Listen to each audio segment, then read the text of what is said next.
Hi, I'm Jackie. And I'm Seth, And this is Never TMI. where we talk about real things. And nothing is ever off limits. Good day, everyone on the podcast. Hello. I'm really excited about today's topic. I feel like it's a big one, but we haven't really, I don't know. It feels like pop culture-y, honestly. Yeah, I feel like we don't really talk about stuff like this. Yeah, but it's important. I feel like, I don't know. I love hearing people's opinions and just like outlook on things like this. So hopefully it's not too controversial, but this is just, I'm excited to have a conversation. But we today are going to be talking about cancel culture and just, I don't know, not like our take, but just our thoughts, like have a discussion about the topic itself. Like, I feel like it's just huge. And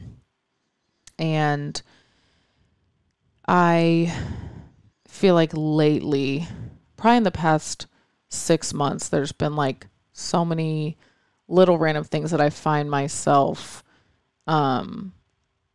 like making an opinion on, like forming an opinion and then kind of like getting into judgment over and like dumb things, I should say. So I don't know if any of you guys watch like Vanderpump Rules or the Haley.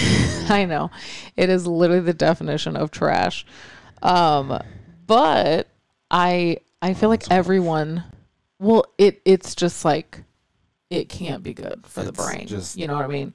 The highest drama on TV. We went to Houston this past week and I like was just mentioning it. And my sister was like, oh, we should watch it tonight. And I was like, literally, no, I'm ashamed to put it on in front of anyone. Like, it's just so bad. But it is very entertaining. And I used to watch it and then took like literally 10 seasons off. But apparently it's been juicy this season. So I picked it back up. Probably won't be watching again. But anyway, there's just been like, I won't get into it because I'm sure some people don't obviously watch it. But there's just this like drama in there that everybody has like opinions on, and Hailey Bieber and Selena Gomez, like that whole thing that I'm sure a lot of people are aware of. Like, I've talked to so many of you guys about it, which is really fun. So yeah, little things like that or one I mentioned to Seth today was like Morgan Wallen when he was kind of canceled essentially.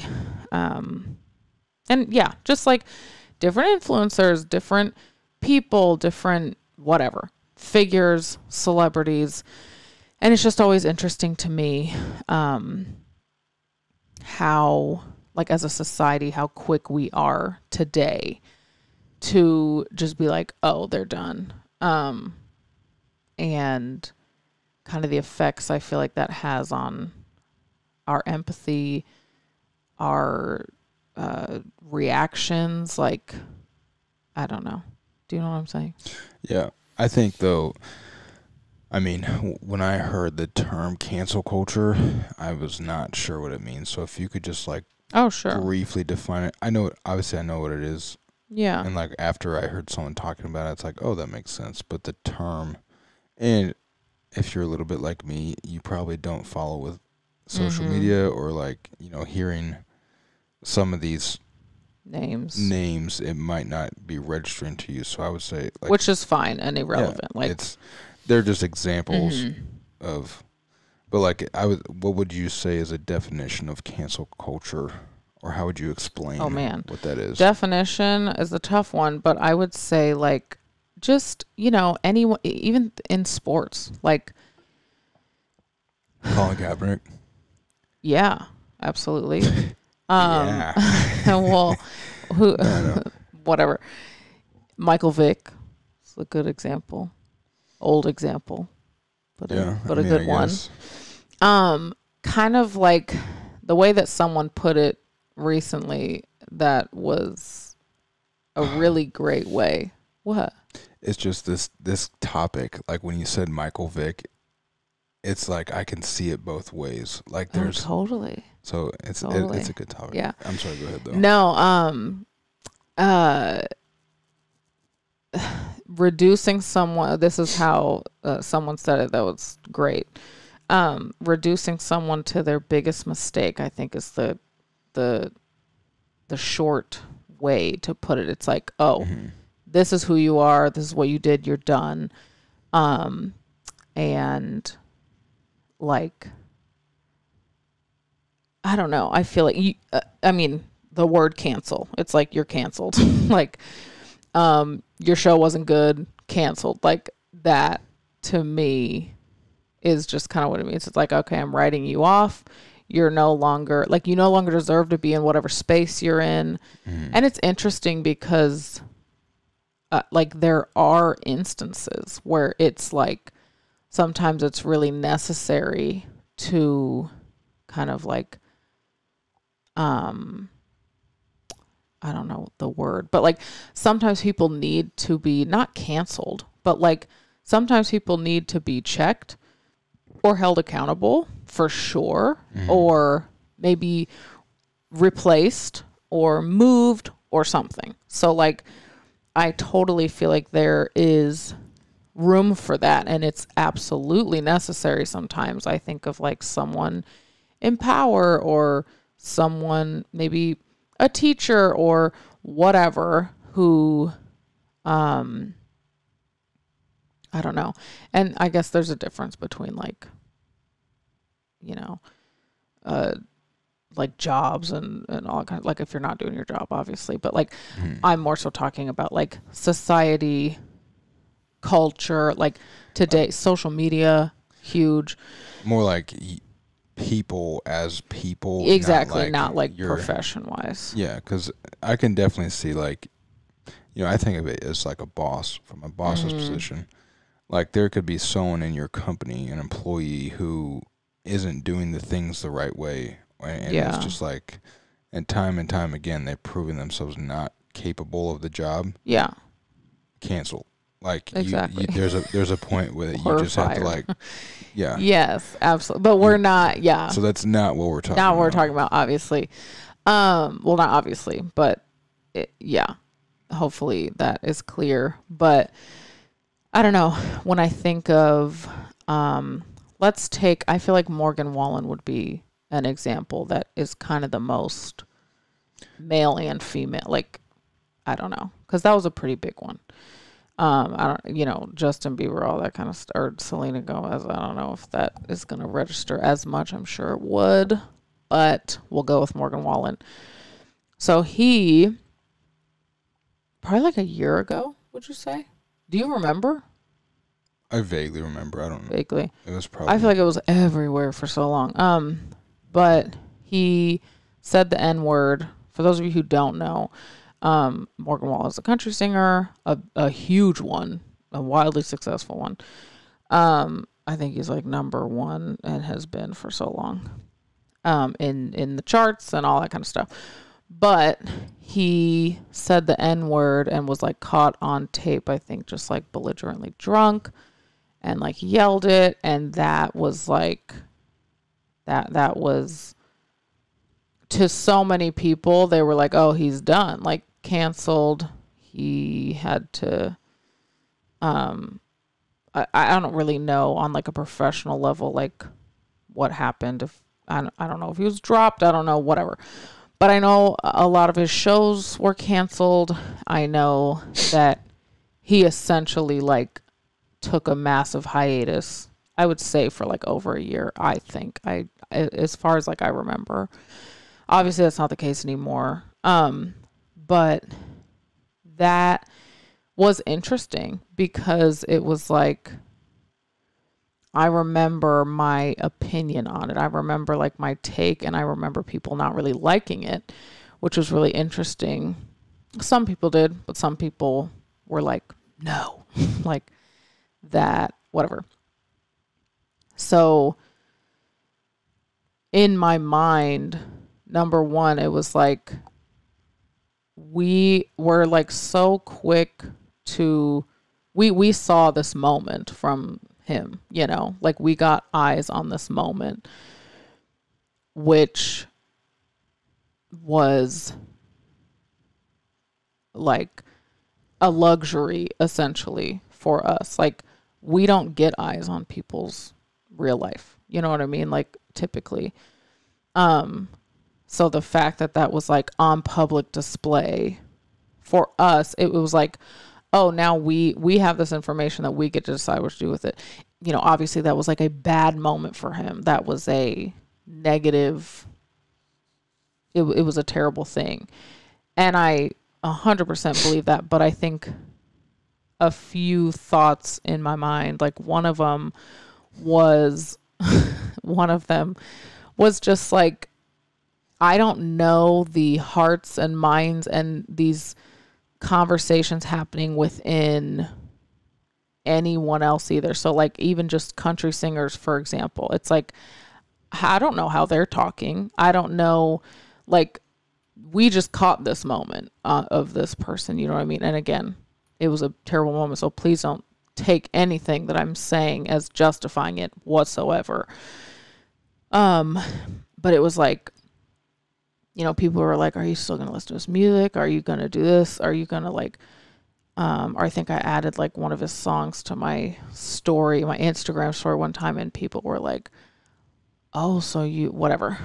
But to me, it was like, there's so many things, so many businesses we support, so many, musicians, so many athletes we like rave about, and we don't know, like, this is just like one piece of it for me personally, was like all these people could be corrupt and messed up, and a lot of them might be, you know what I mean? Like I shop at, you know, I go to Starbucks, and there's probably a lot of things that they do or say, or their character might not be great. Like I have no idea, but you know, who knows like what I'm really supporting. So that was just a piece of my take on that. It was like, and again, there's the opposite argument of like, okay, listening to his music, you're like supporting him and all this kind of stuff. But in my mind, it was like, yeah, I think it's wrong, and that's really disappointing. But I think the issue that we're trying to talk about is it okay to judge someone from a single infraction of their life and then use that to blanket statements and say that is who this person is? Mm-hmm. Like that to me is what cancel culture is. Someone does something, you're catching them in the moment of life that they're not like on top of their game, or they're at the bottom, like they're doing something that's not. And whether it was a moment or a reflection of their true character, right, you don't know. They're caught in the moment doing something, and then the public is now taking an opinion to say, wow, this person, I can't believe this person did that. And so like, we're not going to support them. I think the point that I was trying to stress with that is that you don't know. Like one of the points is that you don't know. You don't know if he knows better or not. You don't know if he like is racist or not. You don't know if whatever, like one moment. So, you know, to cancel and to be like, I'm done, don't support him, all that kind of stuff. It's a hard line, but I do feel like, I don't know, I would say today it's definitely become so, people have become so quick. And I think when we have this one piece of information about somebody, like who are we, you know, to like cancel them or decide, or to make the assumption of like, no, they should be done because so-and-so. Like, I feel like it robs you of your empathy, your reaction to them also, like, I feel like is important. And like a reflection of you and where you're at. I feel like we're looking for a reason to be like, you're done. But Seth and I were literally talking today, and it's like, if I'm pretty sure every single one of us at some point would be canceled if someone took our worst moment. Oh my gosh. Yeah. I would be done for. And you could take my top 30 worst moments and each of them, it's like, but looking at other people and not having like the grace or the empathy or giving someone the benefit of the doubt. And then you can get into like love and what that really means to like, or forget. I don't know. Do you know what I'm saying? Yeah, absolutely. And I think just as people, we have to remember that other people are people, just like I am a person, and humanity is fallen. Like there is no perfect human. Every human has mistakes. And so I think that, like what you're saying, the issue is that we've now, as a society, we've become so quick to judge people. And, without a full understanding too, sometimes, Right. And so I guess the question then is it okay, in the way that society is going, is that like okay? And if it's not okay, then like, what are you to do about it? I mean, I don't think it's okay. I think it's quite damaging, and dangerous. Not only, pardon? I think dangerous is a good word to put it. I just think for the individual, but also for yourself, like for us, as people. Like even with, the like, even like pop culture drama, it's like I can be so quick to be like, that is disgusting. I can't believe she did that. He did that. Like what? And then I always get to a point where I'm like, okay, but they're like a real person. Like they made that decision, which is sad in the first place. Like what even led them to be able to be capable to like make that decision? Like you literally just never know. It's like, what issues might they have? Like, did they not have a parent figure? Did they have a really poor parent? But whatever. There's so many pieces to things that we don't understand. And even going as far as to say like, and this is probably a little crazy, but I feel like the prison system, which is messed up, our justice system is not good, and that's another topic.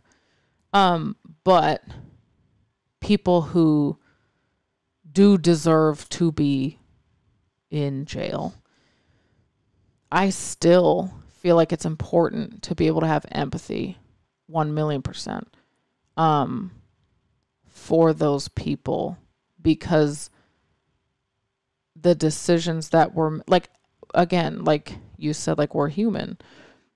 Everyone's making decisions for something. It's like even like the craziest of people, there's a reason they are able to make those decisions. Do you know what I mean? Which is sad. So it's like, instead of being like wishing harm on someone, and that's what I mean by like your reaction to them, I think is really important to note. Like even for me with like the dumb stuff like Vanderpump Rules or, Haley and Selena, it's like, man, I hope she sees this, or I wonder if she sees like all these people comment, whatever. It's like, I'm not saying that's how I felt. I'm just saying in general, like if you're like wanting someone to feel bad, or if you're like excited and it feels good to see someone like get justice, like I get that. But at the same time, it's like I have to watch myself and be careful about like, where's my heart at? Like, is my heart wishing them harm? Is my heart like to really truly like cancel them and I hope they have no future and they lose all their opportunities and all that kind of stuff? It's like, that says a lot, about me, rather than like, man, I really hope they change. I really hope they are able to learn and grow from this. I really hope, like, having that heart posture which I think takes work too, because we're human and we're messed up, like when we see someone do something terrible, like there's like a natural thing inside of a human to be like, I want something terrible to happen to them. But yeah, no, I don't think it's okay. And I don't really know like the answer for it, but I do feel like looking at like even just taking a moment to pause and reflect and remember that they're literally a human being. You know what I mean? Like that they, that we don't know why they made that decision, or we don't know what led them to be capable of that, or where are they at now? Like, were they completely ignorant and it was like, oh my gosh, or knowing the natural consequences, or putting yourself in their shoes, like that. I even remember with Morgan Wallen, I'm like, man, you were at the top of your game and that is going to suck. Like that really stinks. Being able to like take a second and be like, man, how's this affecting someone who has a heart, who has a, whatever his character might be. And I'm just using him as an example. Like I'm not like a diehard Morgan Wallen fan. It was just like that was a kind of like a polarizing one that I feel like people would know. But yeah. We'd like to say thank you to our sponsor of today's episode, which is a brand called Needed. Yes, we are huge fans of Needed over here, especially during pregnancy. They have an incredible prenatal vitamin that can be taken before, during, and after pregnancy. 97% of women take a prenatal vitamin, but 95% are still depleted of key nutrients. This goes to show that most prenatals out there are only meeting the bare minimum requirements. Yes, I think that's wild, which is why I love that the founders of Needed teamed up with a group of perinatal nutrition and health experts to redesign the prenatal vitamin from the ground up based on the latest clinical research. Not to mention their prenatal vitamin is available in a delicious vanilla powder or capsule, so you can take your vitamins however I want, which I think is really cool. I love using the prenatal multi-powder in my smoothie in the morning. I feel like it's way easier than taking pills, and it definitely would have been a huge game changer in my first trimester. I love having the peace of mind that even though it's easy to throw into a smoothie, Needed's prenatal is a complete selection of vitamins, minerals, and botanicals. There's 24 in total. Needed has all your needs covered, whether you're thinking of having a baby within the next year, you're actively trying, you're pregnant, postpartum, or even deep into your mom years. I'm really impressed with the research behind their products, and I know you will be too. Learn more about Needed's complete line of perinatals and women's health supplements at thisisneeded.com. You can use the code FAMILYMADE, all caps, for 20% off at thisisneeded.com. Yeah, I think as I'm listening to you, I'm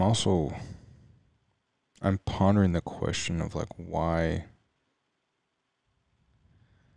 do I even make it my issue?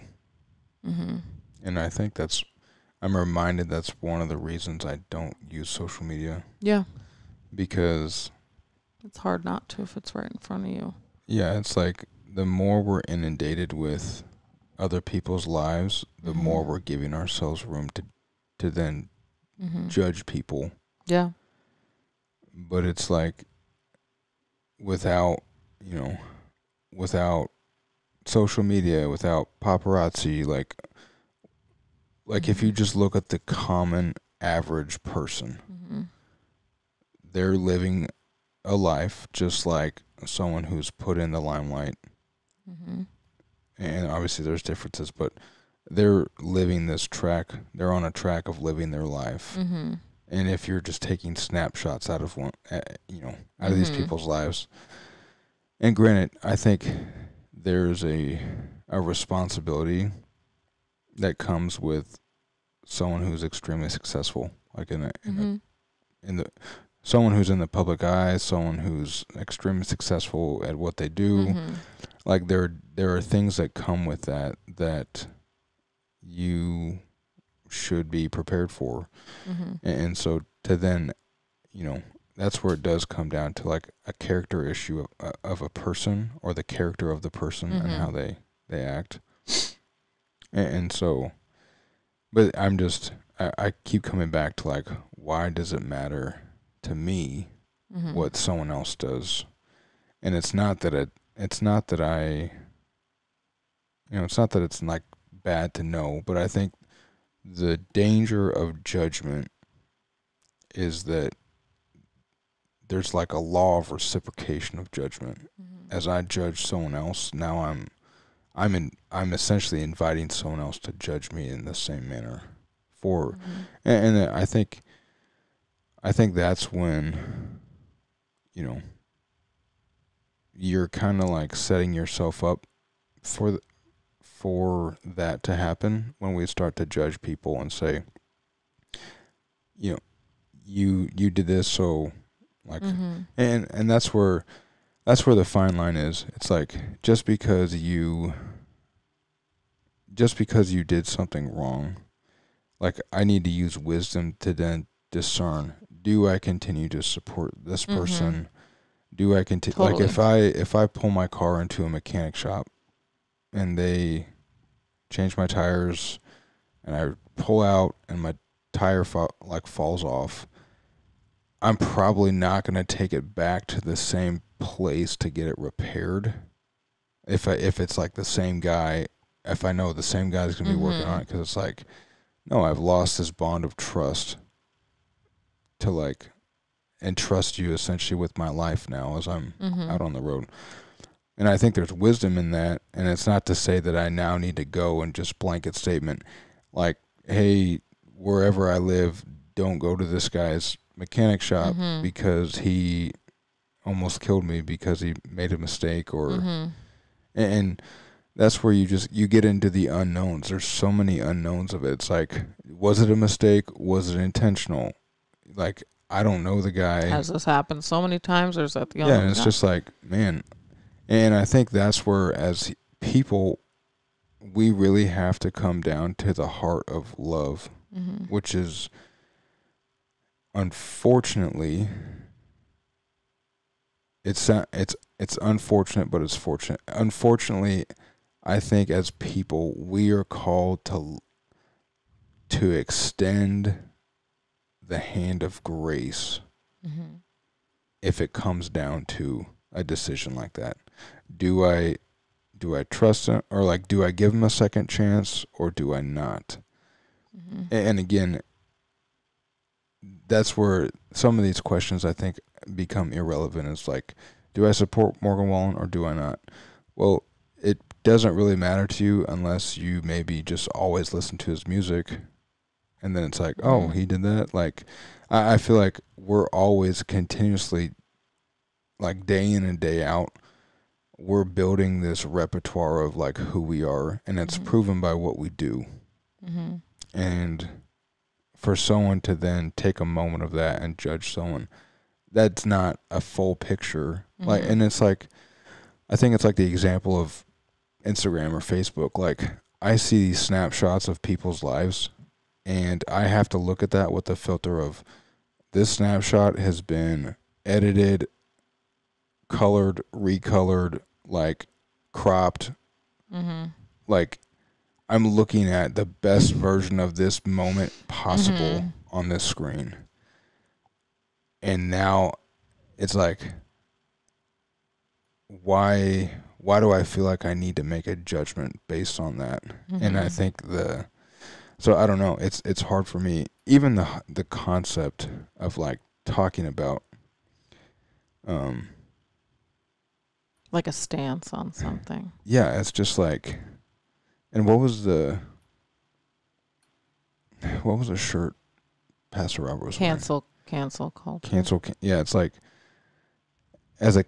I don't know, it's just as a culture, like, it's like, why do we need to be so quick to judge? And it's hard because I understand it. Like, I can be so quick to judge.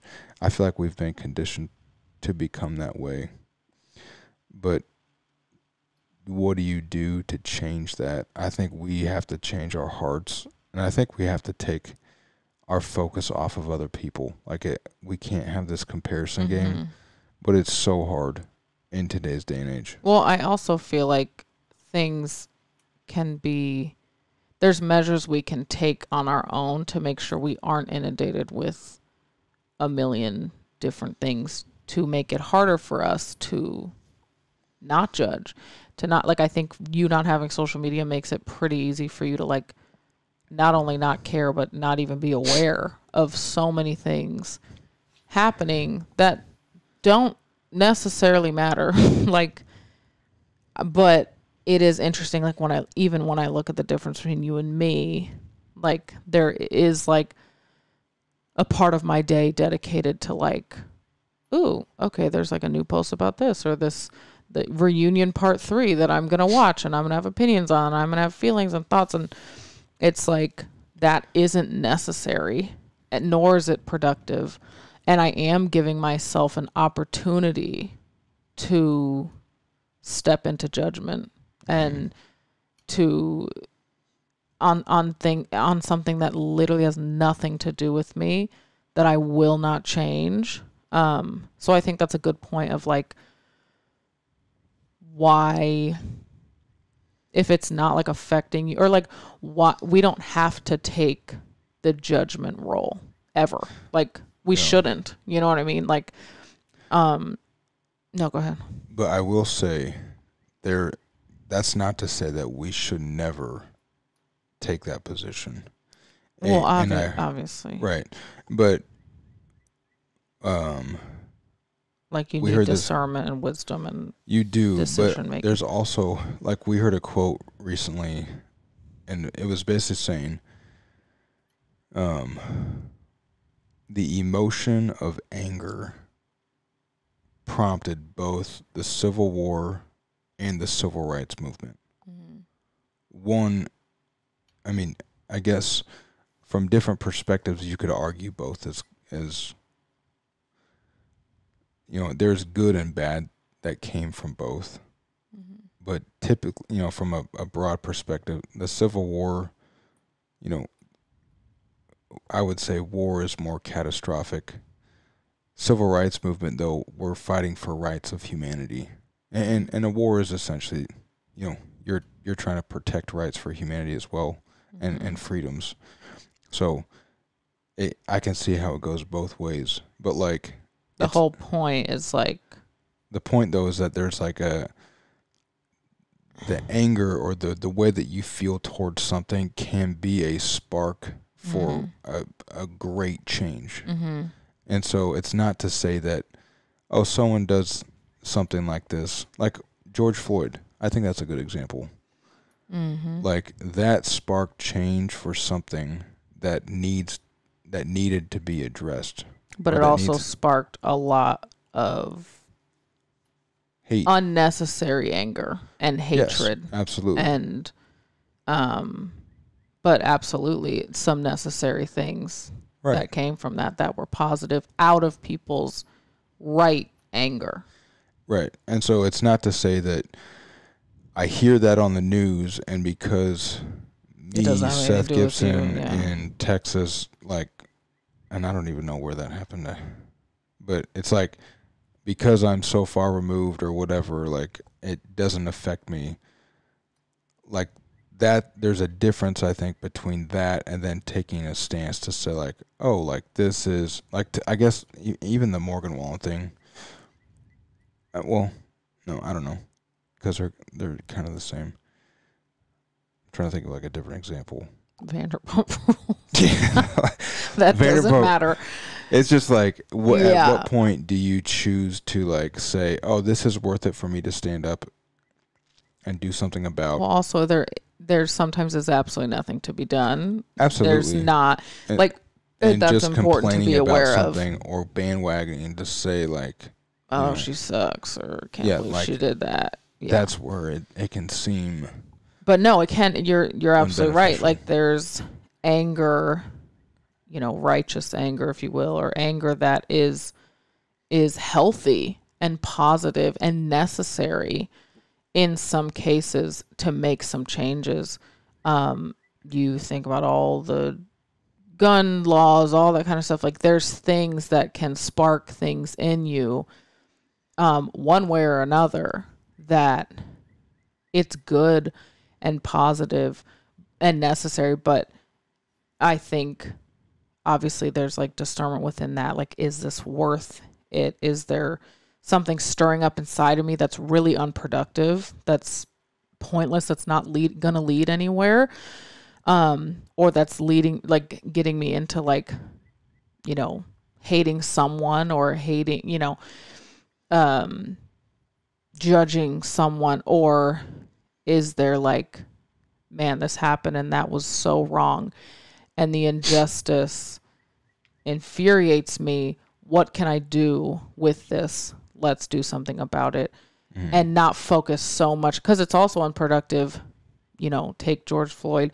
It's also unproductive to just sit and like hate that police officer and not do anything about it and just wish poorly on him. It's like, I get it. I'm with you. However, there's a difference between that and, you know what I mean? It's like, that's unproductive as well.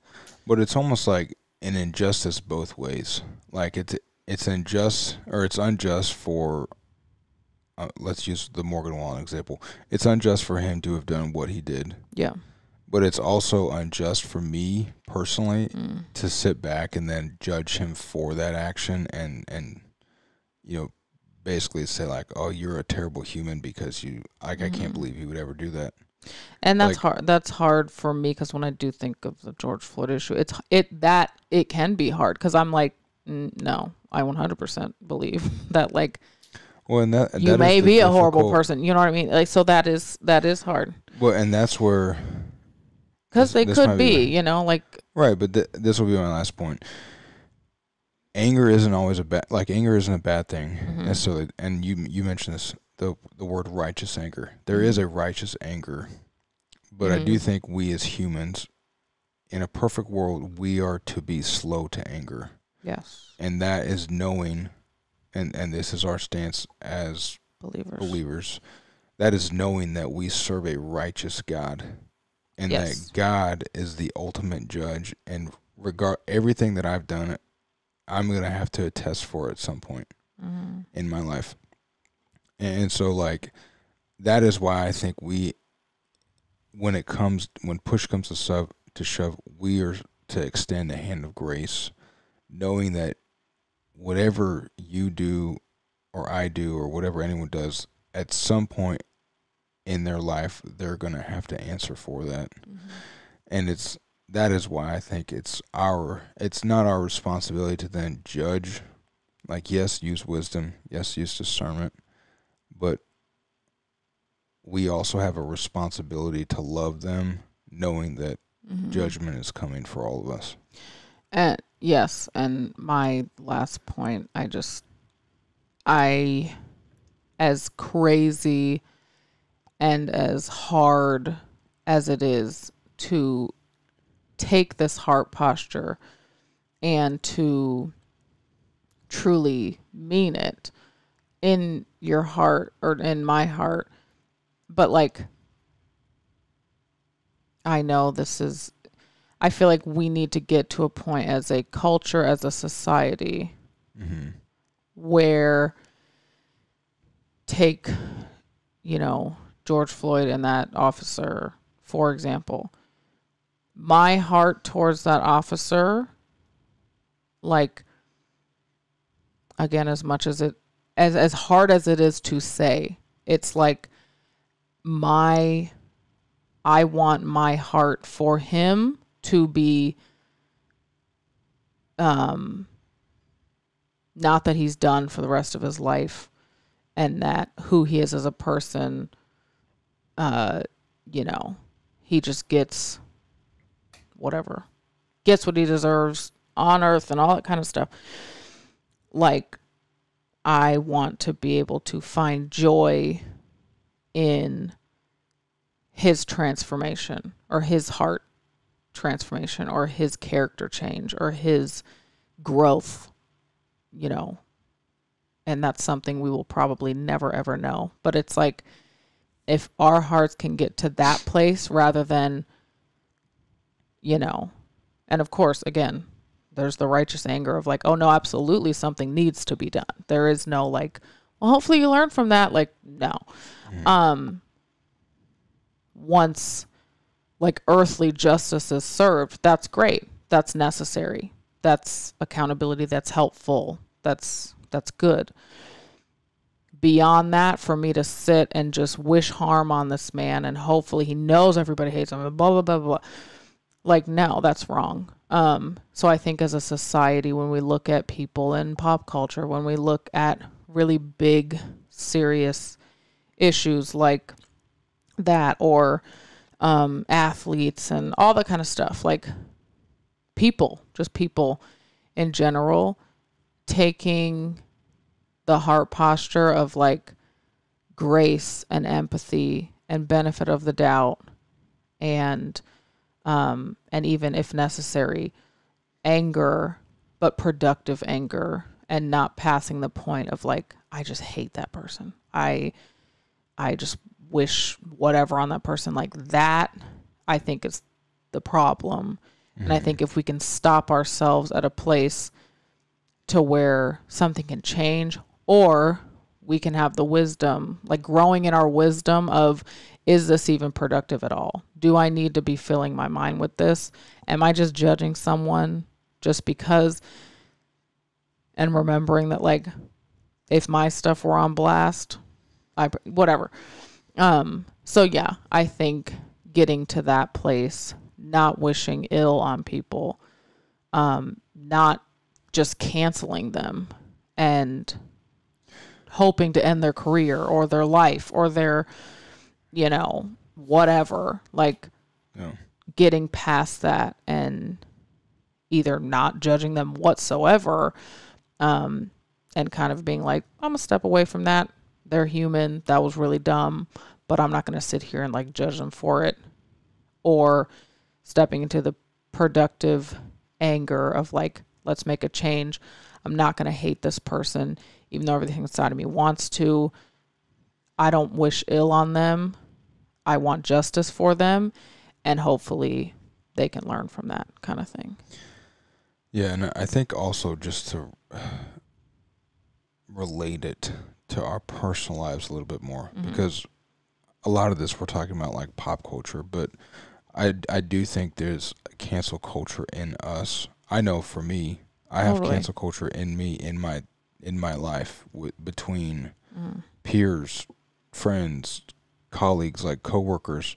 Like it's not, I think the heart of it comes down to like a selfish, judgmental mindset and attitude. And that is what I always have to check myself on, is what is my heart posture towards this and why. But it's like, if I don't know, I can just as easily become jealous of someone in my work who's maybe doing it better than I am. And it's like, oh man, I wish I was doing whatever I do as well as this person, and I'm jealous for it. And now because I'm jealous, I want them to just like, I'm looking for things. And, it's like I'm becoming overly critical now because I have this heart posture of, I want what you have.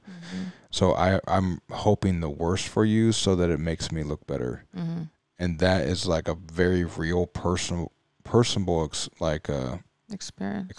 and just like something that, it's not like I'm out with the worst intentions, but over time I can be looking at someone and end up wanting what they want, and I'm not getting it, and so I become jealous for it. And it's just like, we as humans just we're so selfish in the sense that we just are always trying to look out for ourselves. And I think we really have to step back, and one, we have to notice those feelings in us first, and then two, step back and say like, why do I want that? Like, why am I hyper focusing on this? Why am I? And then what is my issue? Not with what this person's doing, but who this person is. Like, why do I have an issue with them?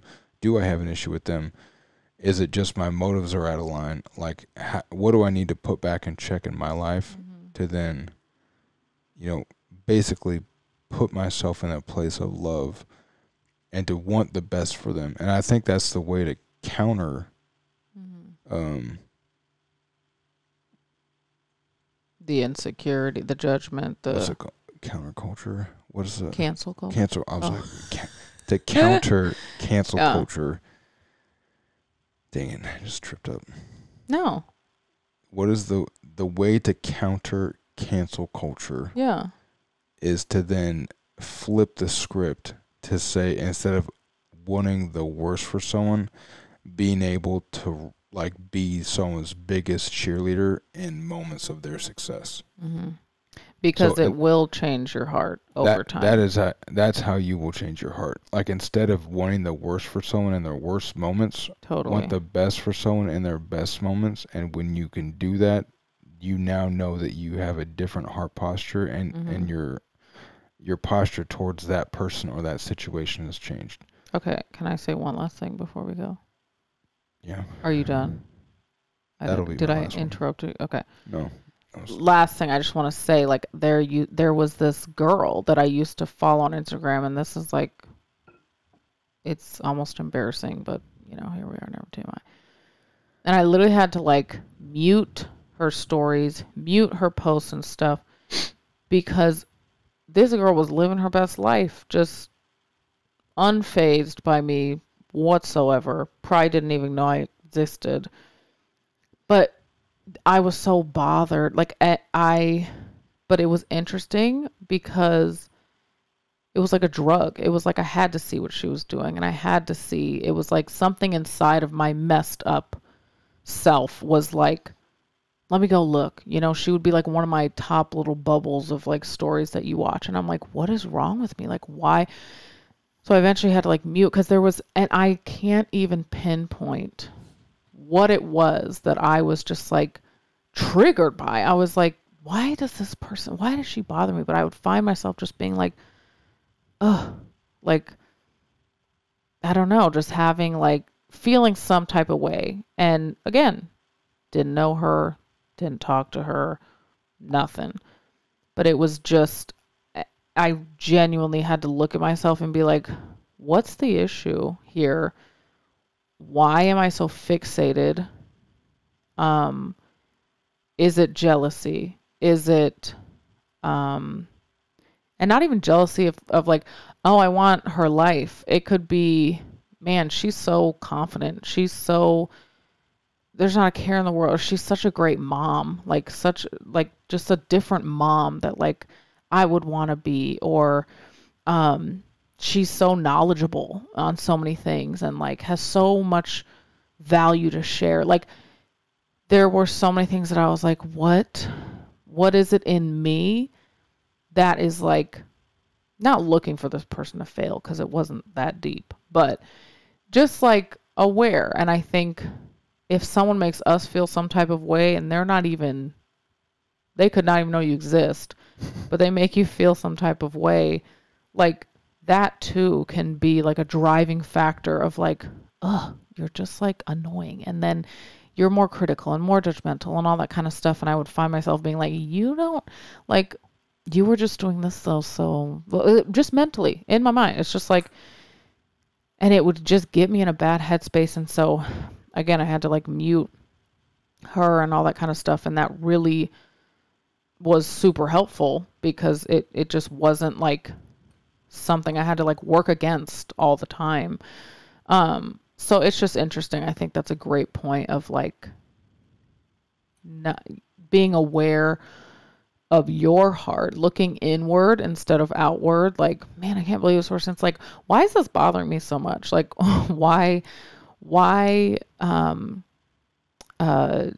even when it comes to Vanderpump Rules, as dumb as that sounds, it's like, what if this person is like bothering you, if what this, you know, cast member on this Bravo show did is making you enraged, what is that? Like, are you like, man, she just thinks she's better. She just thinks she's, you know, too cute and good. Like, good. I hope this comes, whatever.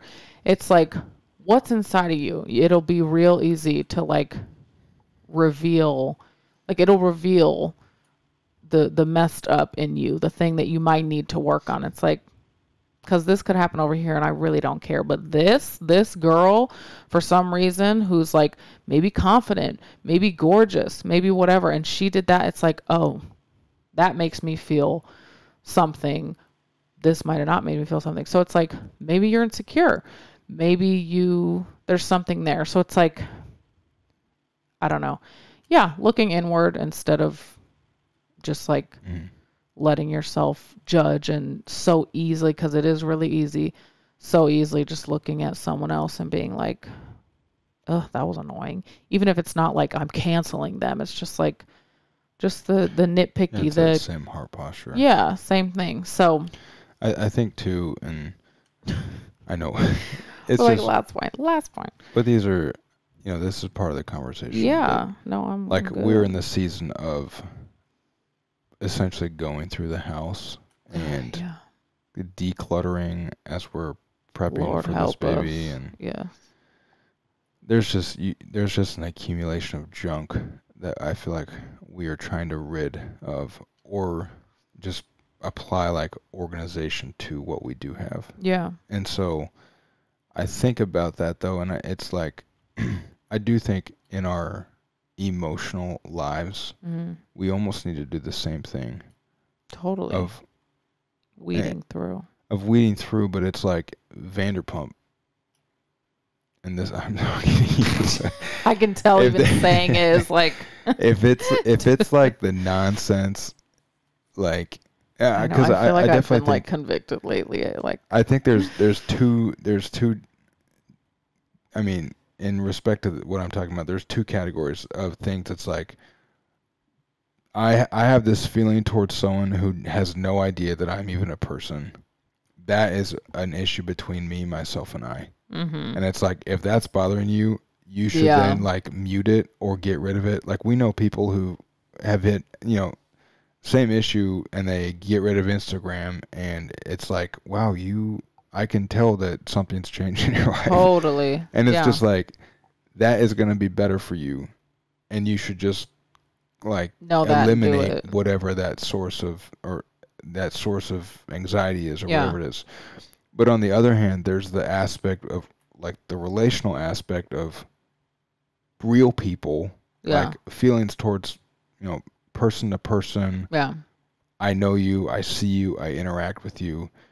And in those situations, I don't think the right thing to do is just like mute it or shut it down, but it's to actually then work through.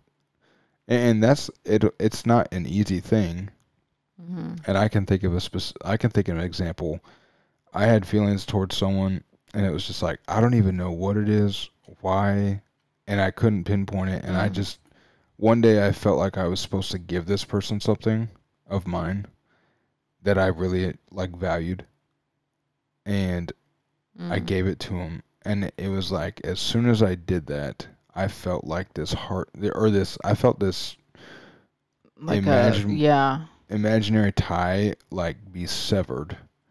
And I feel like ever since then, like it's changed the relationship for the better. But whatever the real relationships that you do have that you struggle with, I would challenge you not to just like put it under the rug, but like get to the deep rooted issue and do the work to be able to rejoice with that person in their highest of highs and not want the worst for them and the lowest of lows. Because whether it's a sibling or a coworker, like you might be with that person for a long time, and so it's just like, no, I'm gonna choose to figure this out, and I'm gonna, and as we all know, relationships, it's a two-way street. So like, but you have to do what only you You're can do, what's in responsible your for you. power. So no, that's great. That's my last thing. No, that was a good conversation, and thank you guys for listening. And I don't know, that was good. Not what I expected. Yes. Me neither, but let's do it. Again, I'm Seth. And I'm Jackie. This is Never TMI, and we are signing off. Peace out.